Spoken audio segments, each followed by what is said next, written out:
Watch and learn. Hey everyone, so tonight I want to discuss the 2008 film, and that is Pontypool.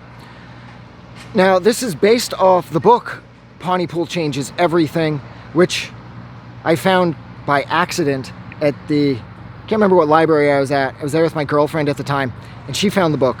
It was just sitting there, and she grabbed it and she was like, holy shit, Pontypool changes everything. And I was like, Pontypool? Pontypool isn't capable of changing anything, let alone everything. There's nothing in fucking Pontypool.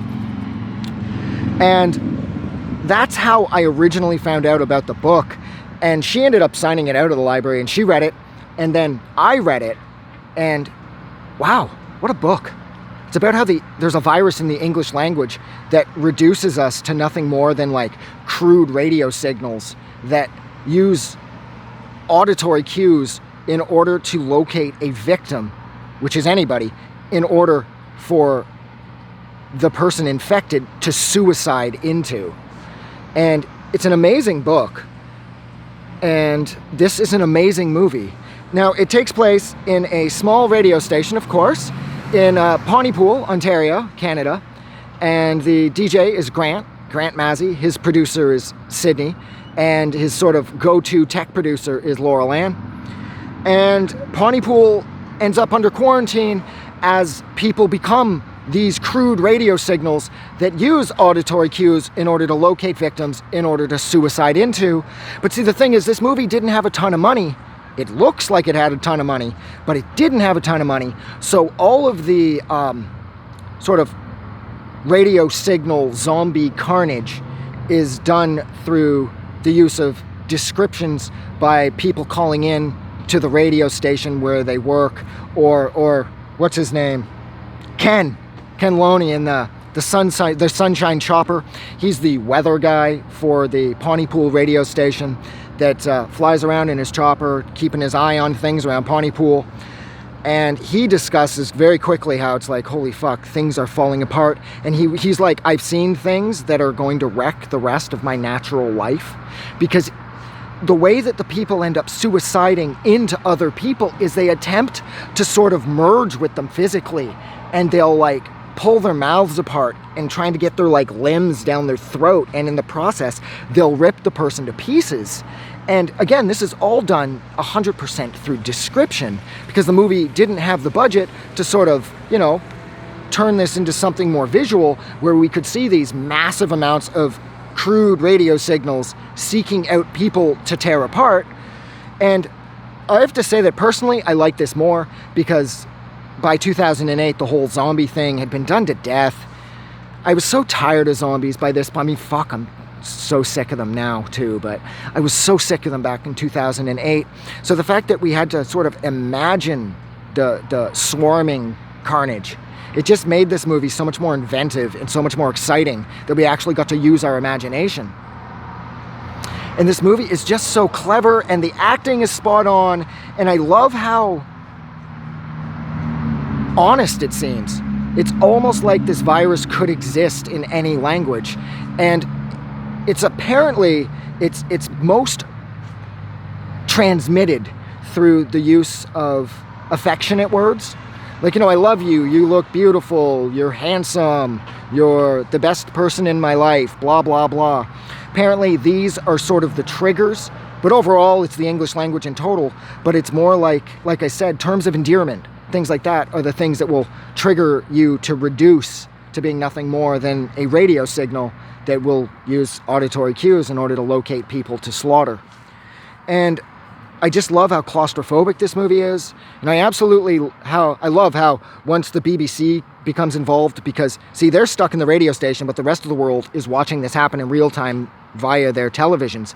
And Nigel whoever from the BBC calls up, and he starts saying things like, is it true that French-Canadian authorities or French-Canadian soldiers are blocking this and blocking that so nobody can get out of Pontypool?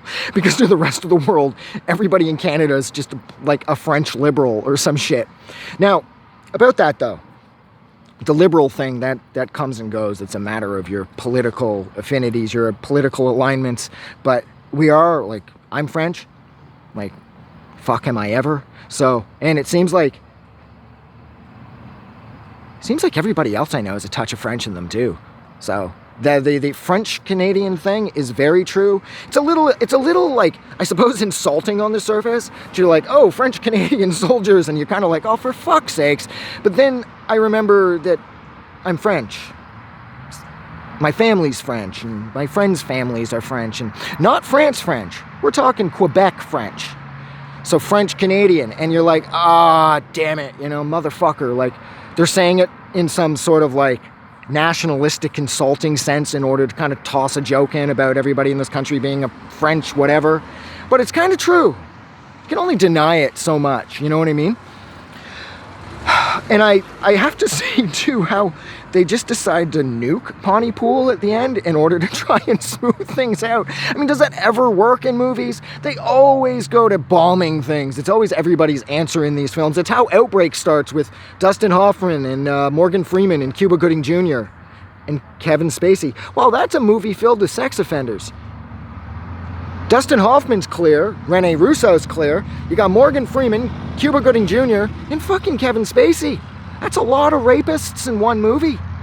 That just occurred to me. But nonetheless, they do that at the start of Outbreak, trying to contain it, and that wherever they are, somewhere in Africa, I think, when they think that the relief is coming, like the supplies they need, and they just drop like a hydrogen bomb, and it just nukes the place, it still gets out.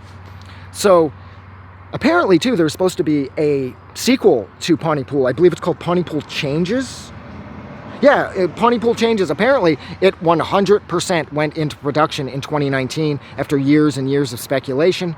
Now, whether or not it's going to happen, I mean, here it is, 2023, and I don't know. I would like to see Pontypool Changes take over, because, or take off, sorry, because I felt that Dreamland was cool, but it's more like a spin-off from this movie, an alternate take on what happened to Grant and Sydney at the end, I suppose. And I didn't love Dreamland. I thought it was cool. Henry Rollins is in it, but didn't really feel that it fit into the Pontypool universe. But yeah, this movie's amazing, and I'm going to stop talking about it now. So thank you so much while hanging out with me. Sorry, while I discussed the 2008 film Pontypool. Like always, if you like this review, don't forget to do something nice for somebody. But most importantly, please do not forget that the world is a better place because you are in it. And I'm going to go because I'm getting eaten alive. Have a good night. I just wanted to say thank you for making it through the entire video. I really appreciate it. And I'm going to remind everyone one more time, even though I've probably already done this in the video that you just watched, to please click the like button as well as the subscribe button because it helps this channel grow. And thank you for hitting like and subscribe, and we will see you guys really soon.